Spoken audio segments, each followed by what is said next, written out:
In ancient Iran, two brothers lived entirely different lives. Kasim was a wealthy merchant with a sprawling estate, while his younger brother, AliBaba, barely scraped by, cutting firewood in the forest just to feed his family. One afternoon in the woods, AliBaba stumbled upon a heavily armed band of 40 thieves. Hiding, he watched them approach a solid cliff face and utter a specific password: "Open Sesame." Inside was a sprawling cavern filled with stolen gold. Once the thieves left, AliBaba repeated the phrase, slipped inside, and packed a modest amount of coins onto his donkeys. Sudden wealth creates immediate vulnerabilities. AliBaba's wife borrowed a measuring scale from Kasim's household to weigh their new gold. Suspicious of the request, Kasim's wife placed a small piece of wax on the bottom of the scale. When it was returned, a single gold coin was wedged underneath. A fortune is only as secure as the system protecting it. By failing to practice basic operational security, AliBaba accidentally broadcast his heist to a jealous rival, turning a lucky windfall into a lethal liability. Kasim immediately confronted his brother, extracted the secret password, and rode to the cave with a caravan of 20 horses, eager to haul away a massive fortune. Getting inside was easy, but surrounded by endless riches, Kasim's greed completely short-circuited his logic. When it was time to leave, he panicked. He yelled every phrase he could think of at the cavern wall, entirely forgetting the specific exit password. The 40 thieves returned to find an intruder trapped inside their vault. They brutally executed Kasim on the spot and dismembered his body, leaving the pieces near the door as a warning to anyone else who might stumble upon their cache. When Kasim failed to return, AliBaba sneaked back into the cave and recovered his brother's remains. This act of familial duty created a severe problem. The moment the thieves noticed the body was missing, they knew definitively that a second person possessed their location. AliBaba was a passive, simple woodcutter.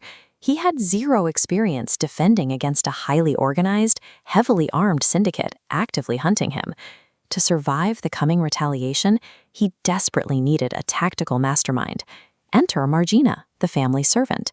She immediately recognized that if the town discovered Kasim had been murdered and dismembered, rumors would trace straight back to the thieves. Her first objective was to stage a cover-up to make his death look entirely natural. She found a local cobbler and offered him 10 gold pieces for a highly unusual job. She blindfolded him, walked him through a winding path to the house, and had him stitch Kasim's body back together so the family could hold a normal burial without raising a single question. The thieves were meticulous. Realizing the body was gone, they canvassed the town and quickly found the very same cobbler. They paid him to retrace his steps, relying purely on his physical memory of the blindfolded walk. Looking at this map of the city's streets, we can trace the cobbler's path. He successfully navigated back to the general area, allowing a scout for the thieves to step up and place a single white chalk mark on AliBaba's door. The target was locked in for a nighttime raid. Marjina spotted the mark. Instead of scrubbing it off and confirming her house was the target, she bought her own chalk. She walked the entire neighborhood, placing the exact same white mark on every single door in the district. When the assassination squad arrived that night, they found a corrupted map. A second scout tried again the next day using red chalk.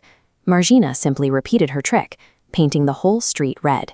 She defeated a numerically superior, heavily armed enemy without lifting a weapon. She neutralized their threat by deliberately flooding their intelligence network with false data. Frustrated by incompetent proxies, the thief captain took over. He walked the route himself, memorized the house by its architecture instead of a chalk mark, and devised a plan to bypass AliBaba's defenses from the inside out. Disguised as a traveling oil merchant, the captain knocked on AliBaba's door, asking for a night's shelter. He brought with him 40 massive clay jars. One jar held actual oil. The other 39 contained heavily armed assassins, waiting in the dark for the signal to strike. Late that evening, Marjina ran out of lamp oil for the house. Heading to the courtyard to borrow a small amount from their guests' inventory, she heard harsh whispers coming from inside the clay jars, asking if it was time to attack. She didn't scream, and she didn't wake AliBaba. She simply heated a massive cauldron of the merchant's actual oil until it was boiling. Moving quietly through the courtyard, she poured the scalding liquid into the jars, executing all 39 men in total silence.